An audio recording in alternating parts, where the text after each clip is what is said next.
So just a quick disclaimer before we start, because the last thing I want is to turn this video into a human zoo visit. This is not what it is.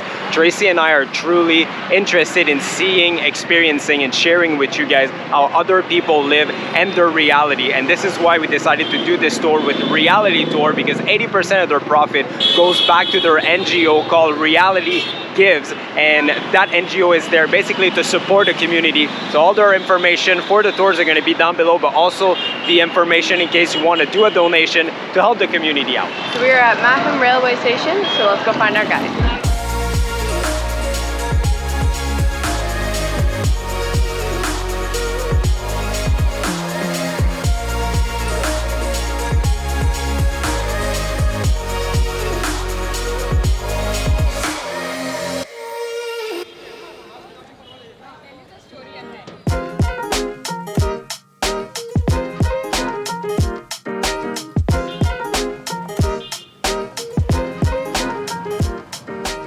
So meet Krishna, and he's going to be our guide today with Reality Tours. And yes, it's Krishna, just like the god, just in case you're asking. Slums are started in South Mumbai, and then over the years Bombay became financial capital. So people from all over the country moved to Mumbai. Okay, so there was not any housing plan for the slum people. There was job. Mumbai, became very popular. The textile mills were built, the railways are built. No place to live. So people started to occupy the government land and build the houses. Initially, government chose to ignore them. They allowed them to build the houses. When government wanted those land, they made demolition squad. They used to come and demolish the houses and people move, And Bombay, of course, is a piece of land in the sea, right? So started to move towards the north of, Mumbai. Okay, that's what happened. And then Dharavi, this area used to be swamp and marshy land before. Okay? And lazy contractors used to dump the garbage here. And at the same time, slums are moved from the south Bombay. Okay? And those people, they came here, they saw the land became solid with the garbage, they put some more mud, rocks on it, and they started to build the houses.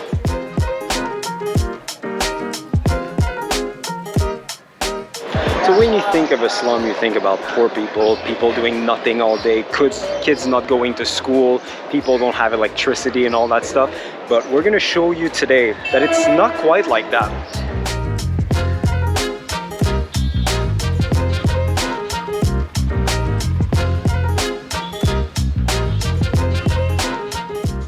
So 80% of the garbage of Mumbai actually comes here to Dharavi to get recycled. So in this area, they actually recycle plastic, anything from like big tubs to bumper. They grind it, turns it into pellet, melt it, and then they can produce new things with them.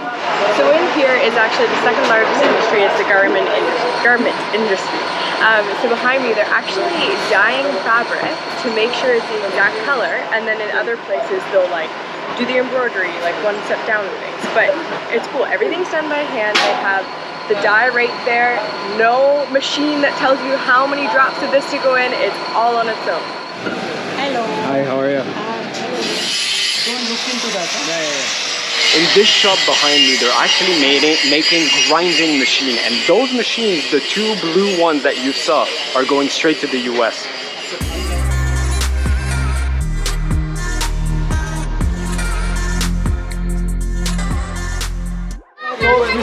You see these children, right? There is a bright future. Normally you think, slum people, they may not go to school. Even now, even if parents, they're not educated also, they want to give the children the better education. And also now, younger generation have less children. Because they want to have less children and good education to the children. So there is a bright future ahead. Those kids were actually getting ready to go to school, and they were laughing at Tracy because Tracy only speaks one language. They speak 4 languages, and that's actually what they're learning at school.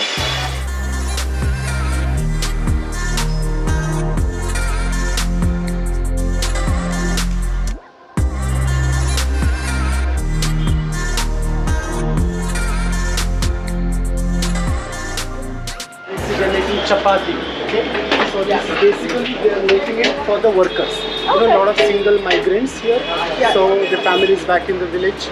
So these guys, they make food packs Yeah, for them. So right now we just entered the Muslim residential part of Dharavi, and fun fact, there is delivery of water here every single day. People store them in big barrels along their houses.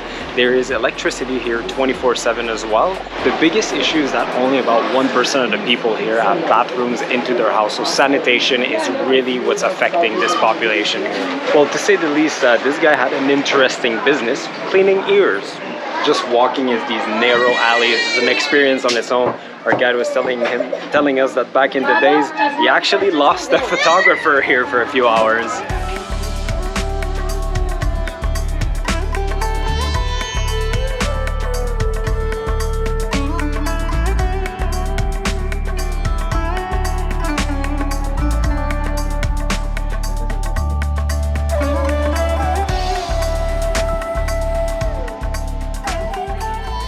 So as you can see now, we are back on the main street. This is where like most of the bigger shops are. You can buy like food, fruits, vegetables and everything. This is where people have their kiosks to sell out their produce.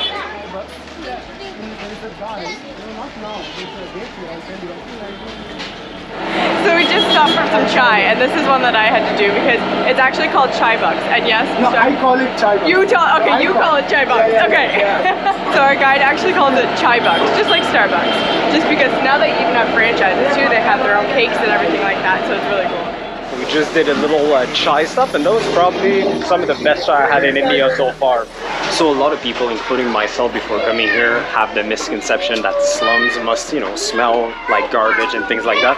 Don't get me wrong, some areas... Hello! Bored, you know, the kids, you know, they're like, come on. So like I was saying, some areas are, but most areas actually smells like delicious food.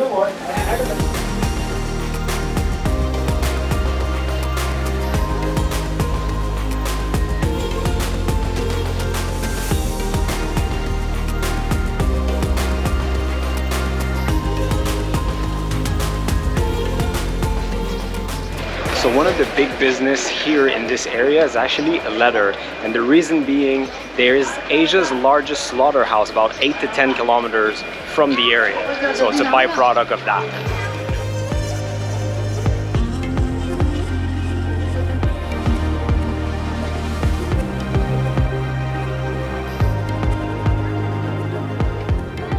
You know what is this? No. When wife get angry to beat the... Hey, you guys do that?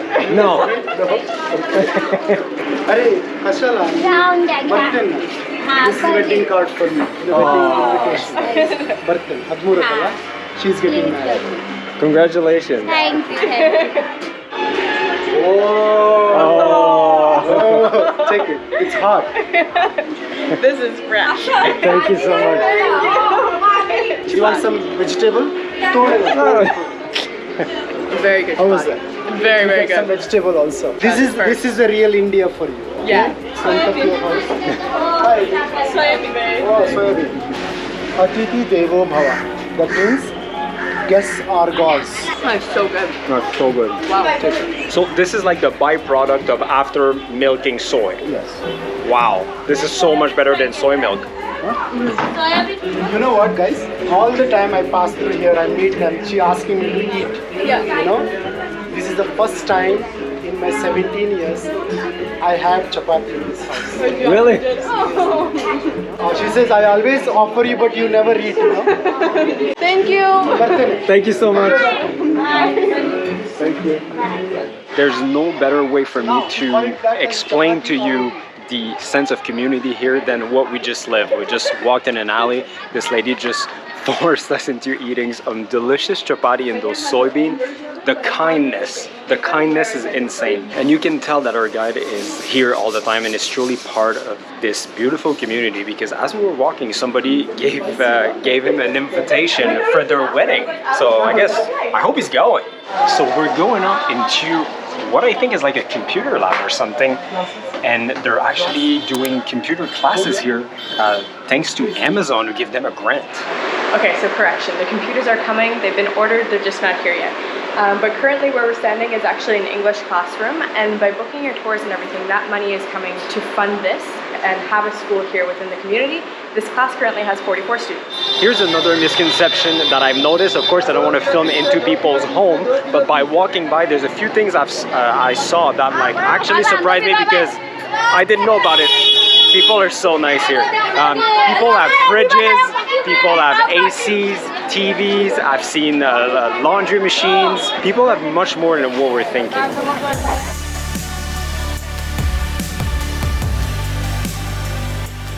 So on my right here, this is where one of the main schools is in this neighborhood, and actually kids under 14 it's mandatory for them to go to school it's like a law.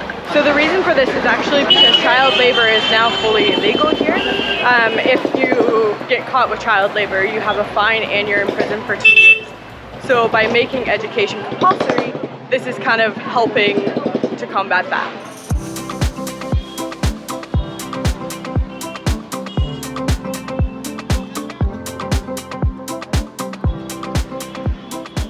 So there is a say here in Dharavi is that they can make whatever you can imagine except two things, which is love and your parents. That's it. The rest, they can do it. And from what I saw, I believe it.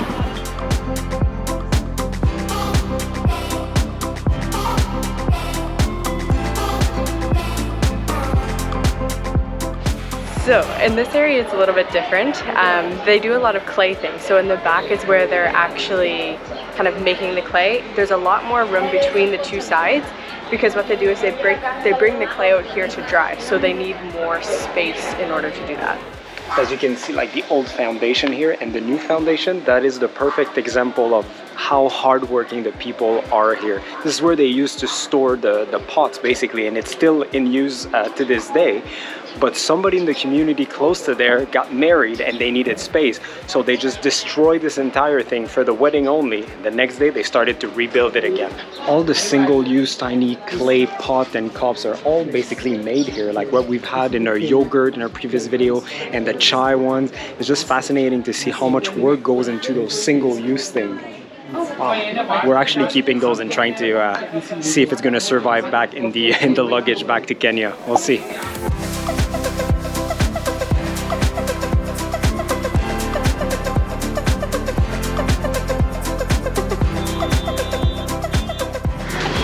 Hello, bud.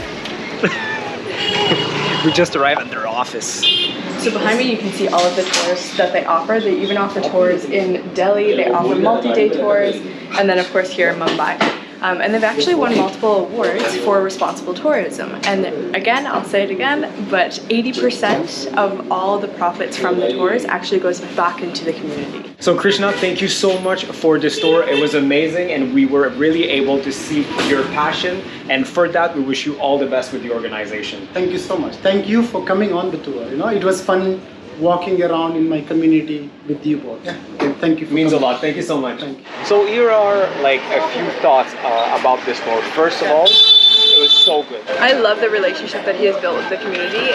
It wasn't like that the first time that he ever walked in here, so to see the relationships like as we're walking around is absolutely fantastic. He was saying that it took him 3 months to convince the community to let him come with people to show their reality, to break the stigma, and to be honest, like I learned so much and changed my mind completely about this area.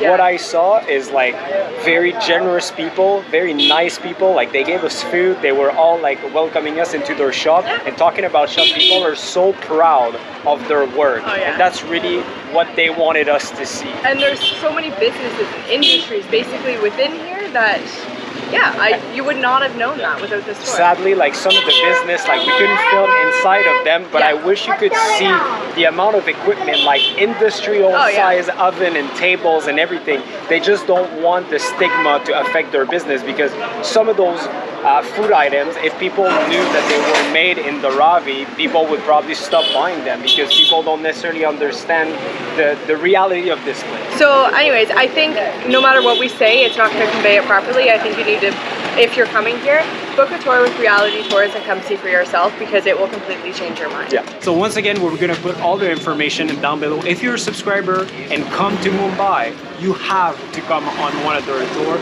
because it is fantastic. It's gonna be a life experience for you. And also we're gonna put the information of their NGO just in case you want to donate and support this amazing community. All the information is gonna be there as well. And until next time, see you guys In the next one.